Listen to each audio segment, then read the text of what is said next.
Okay, apparently my video that I did a little earlier was a little over 10 minutes, so I just went through, excuse me, my quick overview, well, not quick, but my overview of using the NS7 over a complete day, what I liked, what I didn't like, what I would like to play with more to get a better understanding of it, but I'll go through it again real quick.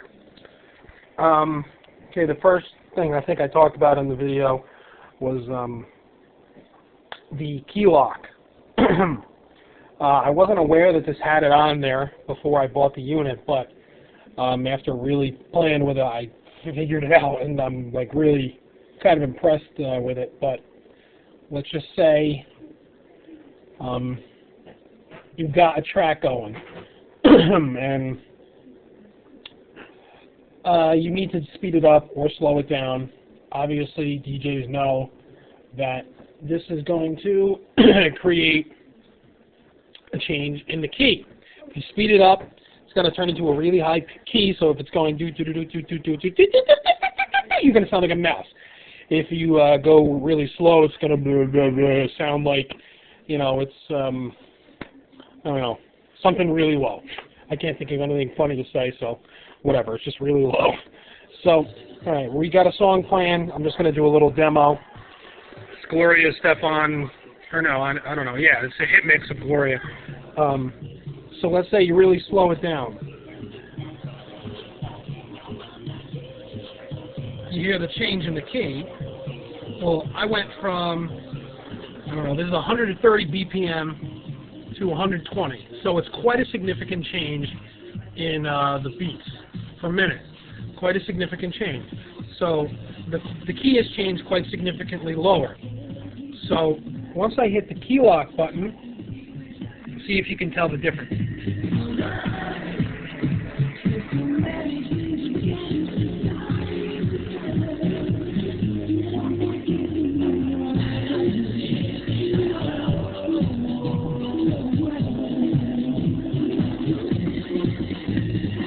Okay, obviously it changes quite a bit. All right, now what we're going to do is we're going to go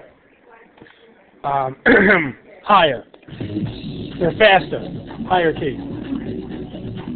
Okay, we're going to go to 140 from 130. She sounds like a mouse. Change the key.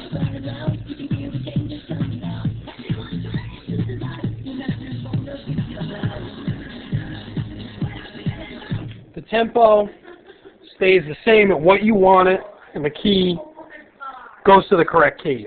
This is very common in Pioneer products. They're very good at doing it. I haven't seen it too often on many DJ mixers and stuff, but this kind of impressed me, and like I said, it was a shock because I didn't realize that originally buying the piece of equipment. So that was an added bonus. Let's see. I kind of talked about the strip search yesterday. I got a little more accustomed to it, you know. You just gotta scroll properly, and you can see up there where it is and everything. And I'd like to talk about itch.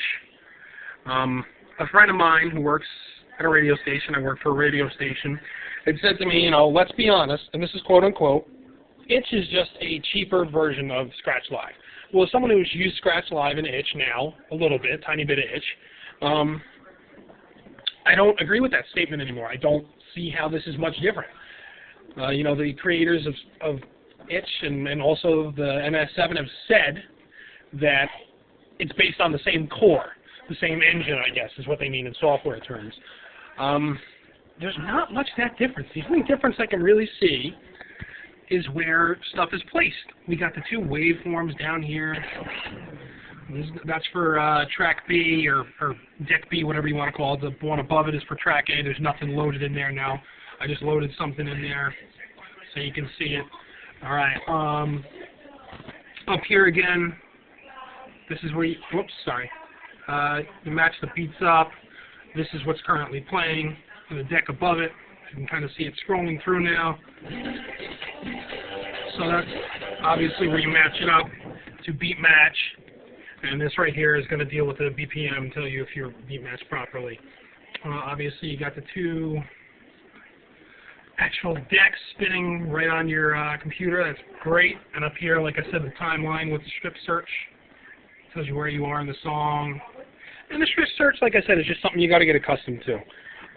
And I said yesterday in a video that in order to get to the beginning of the song, all you got to do, instead of scrolling all the way over, is you just hit back. And right there, you're at the beginning of the track. So that was quick. Again, I noticed with loading this stuff up, going from a Scratch Live user like myself to an itch user, all the crates, BPM counts, they're all there. Even your cue points were saved. That was cool. Very, very cool. Another cool thing, instead of hitting the tap button with your mouse over here, you know, like we're accustomed to tapping it, you just got a tap button here to set your BPM. You just tap it with the beeps, and then I'll set your BPM automatically for you. It saves it, but it saves it in decimals. I thought that was kind of interesting. There's the two loop sections. Well, it's the same loop section, but one's manual. So let's say I got something going, and you know, I'm sick of this song. All right. You're in La Vida Loca right now. You're in, what is this, manual mode? 3, 4, 5, 6, 7, 8. Okay, so I set my loop. Alright, it's going to keep doing that. You can cut it in half.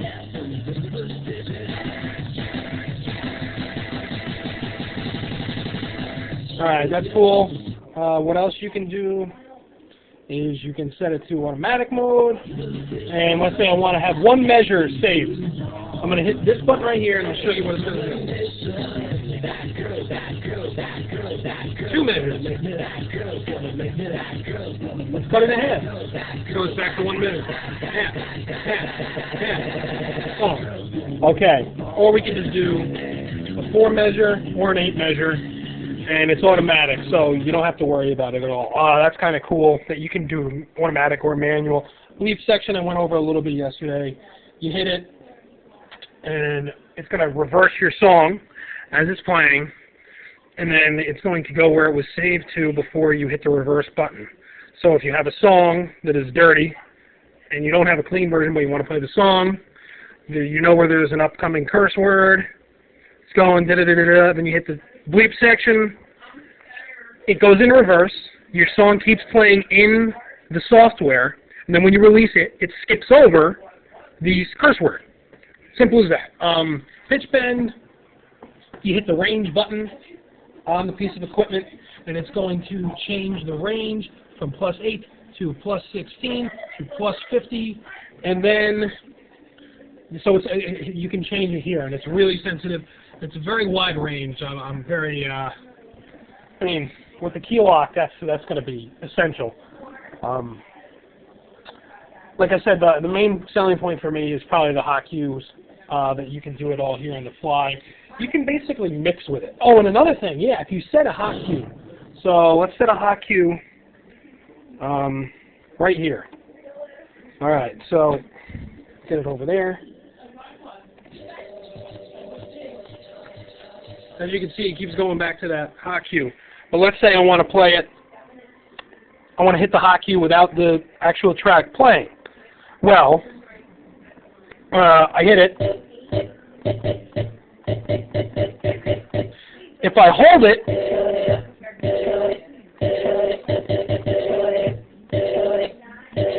it keeps playing the song from that point. I think that is sick, because you can almost scratch. I mean, well, you can't scratch, but you can make a scratch sound right from there. I'm coming up on 10 minutes for this video, so I might as well cut it right here. And I'll keep playing with it today and get some more up. Okay, hope you enjoy.